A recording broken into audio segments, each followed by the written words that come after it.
Hello friends, কেমন আছো? আশা করি তোমরা ভালোই আছো। আবার একটি নতুন গল্প নিয়ে ফিরে এলাম। গল্পটি ভালো লাগলে অবশ্যই লাইক এবং কমেন্ট করবে এবং আমার চ্যানেলটিকে সাবস্ক্রাইব করে আমার পাশে থাকবে।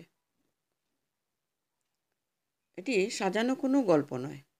সিঙ্গাপুরের একজন প্রবাসীর ভালোবাসার শেষ পরিণতির সত্যিকারের ঘটনা। মৃত্যুর ঘণ্টাখানেক আগে দেয়া একজন সত্যিকার প্রেমিকের ফেসবুকের শেষ স্ট্যাটাস। পরে চোখের জল ধরে রাখতে পারিনি, তাই হুবহু তার স্ট্যাটাসটা তুলে ধরলাম।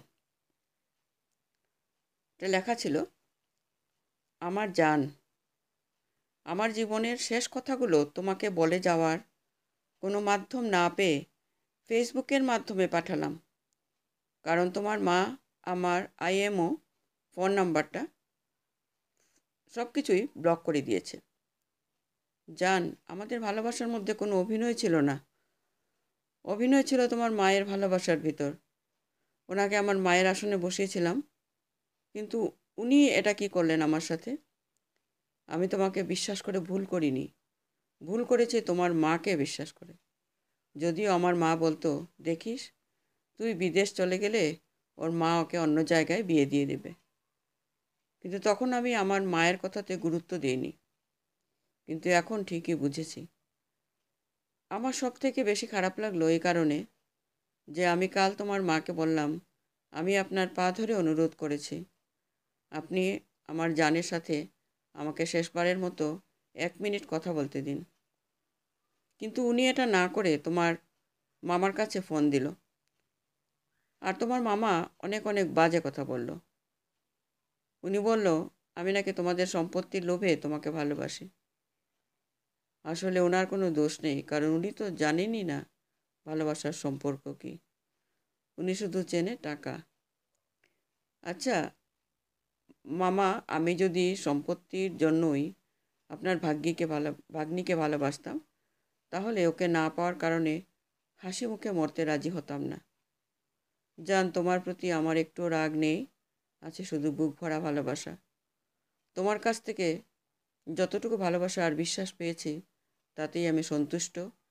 আর আমার প্রতি তোমার ওই ভালোবাসা নিয়েই আজ আমি হাসি মুখে মরছি।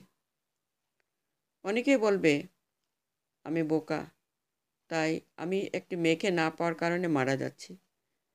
কিন্তু তারা এটা জানে না যে একটা ছেলে একটা মেয়ের উপর কী পরিমাণ বিশ্বাস আর ভালোবাসা থাকলে ওই মেয়ের জন্য মরতে পারে। যাই হোক, জান, তুমি আমার কথা ভেবে কষ্ট পেও না। জানো জান, কাল রাত থেকে ওই গেঞ্জিটা পরে আছে, যেটাতে তোমার শরীরে ছোঁয়া লেগে আছে। আর আমি তোমাকে আগেই বলেছিলাম, আমি ওই গেঞ্জিটা পরবো যেদিন তোমাকে কাছে পাবো না, যেদিন আমি মারা যাব। আজ সকালে বাথরুমে মুখ ধুতে গিয়ে আয়নার দিকে তাকিয়ে দেখি বুকের বাম দিকটা ফাঁকা ফাঁকা লাগছে। তখন ভাবছিলাম সেই আমি আছি, আমার গেঞ্জিটাও আছে, কিন্তু আমার বুকের বাম পাশে আমার জানের মাথাটা নেই। তখনও তোমাকে খুব মিস করেছিলাম। আর এইভাবে তোমাকে সব সময় মিস করতে হবে বলেই সবাইকে ফাঁকি দিয়ে চলে যাচ্ছি জাহান্নামের পথে। তুমি আমাকে অনেক বুঝিয়েছো, আমার মা বাবা বন্ধু সবাই বুঝিয়েছে, কিন্তু কোনো কিছুতেই যে আমার বুঝ মানে না। যখন কেউ আমাকে বোঝায় তখন আমার খুব খারাপ লাগে, ভাবি এমন কাজ আর করব না। কিন্তু যখন একা থাকি আর ভাবি তুমি না থাকলে আমি কি করব, তখন আমার আর মাথায় কাজ করে না। অনেক আগে থেকেই তোমাকে ছাড়া বেঁচে থাকার চিন্তা বাদ দিয়ে দিয়েছি। জান, তুমি তোমার নতুন জীবন শুরু করো, আমার জন্য তুমি একটুও মন খারাপ করবে না। আমি তো আছি তোমার ভেতরে। তোমার বাইরের দিকটা যেটা সবাই দেখে সেটা তুমি, আর যেটা ভেতরে আছে, যেটা কেউ দেখে না, সেটা আমি। তাই জান, তুমি আমাকে তোমার ভেতর বাঁচিয়ে রেখো আর আমার ইচ্ছেগুলোকে পূরণ করার চেষ্টা করো। মারা যাওয়ার আগে আমি তোমার মুখ থেকে আই লাভ ইউ জান কথাটা শুনবো, কিন্তু সেটা আর আমার কপালে হলো না। এতে আমার কোনো দুঃখ নেই, কারণ জীবনে অনেক কিছুই পূরণ হলো না, তাই এটা পূরণ না হলেও সমস্যা নেই। জান, আমার মৃত্যুর জন্য তুমি নিজেকে কখনো দায়ী করবে না। আমার মৃত্যুর জন্য কেউ দায়ী না। আমার মৃত্যুর জন্য আমি নিজেই দায়ী। কারণটা আমি তোমাকে পাইনি বলে আমার দুঃখ নিয়ে। আমি তোমাকে না পাওয়ার বেদনা ভোলার জন্যই তো আমি এই পথ বেছে নিয়েছি। কিন্তু আমার খারাপ লাগে আমার পরিবারের কথা ভেবে। আমার পরিবারের সবাই আমার কাছে অনেক কিছু আশা করে, কিন্তু আমি তাদের কিছু দিতে পারলাম না। আমার মা আমাকে যে পরিমাণ ভালোবাসে, আমার যদি 7বার জন্ম হয় আর আমি যদি 7বার সারা জীবন আমার মার পা ধুয়ে জল খাই, তবু আমার মার ঋণ আমি শোধ করতে পারবো না। আর আমার বাবাও আমাকে অনেক ভালোবাসে। আর আমার ছোট বোন আমি বাড়িতে থাকলে সব সময় আমার সাথে মারামারি করতো, কিন্তু এখন ঠিকই আমার জন্য কাঁদবে। আমার পরিবারের সবার এত ভালোবাসা সত্ত্বেও আমি তাদের মুখের দিকে তাকিয়েও বেঁচে থাকতে পারছি না। আমি অনেক চেষ্টা করেছি, কিন্তু পারি না। তাই আমি তাদের কাছে ক্ষমা চাওয়া ছাড়া আর কিছুই করার নেই। জান, 30 জানুয়ারি যখন তুমি বলেছিলে তোমার যে কোনো সময় বিয়ে দিয়ে দিবে, তখন থেকে আমি ভয়ে থাকতাম আর মৃত্যুর জন্য নিজেকে প্রস্তুত করতাম। আমি তোমাকে বলতাম, যে কয়দিন আমার আছো সে আর যে কয়দিন বেঁচে আছি, তুমি সে কয়দিন আমাকে প্রাণ খুলে ভালোবাসো। তুমি আমার কথা শুনেছিলে। আমরা এই কদিন দুজন দুজনার কাছে আরও কাছে চলে গিয়েছিলাম। তোমার বিয়ের দিন সন্ধ্যাবেলাতেও তুমি আমার সাথে কত সুন্দরভাবে কথা বললে, আর আমিও বললাম। কিন্তু আমি বুঝতেই পারিনি এই কথাই তোমার সাথে আমার জীবনের শেষ কথা হবে। তারপরেও জান, আমি তোমার উপর সন্তুষ্ট, আর এই সন্তুষ্টি নিয়েই আমি হাসি মুখে মরব।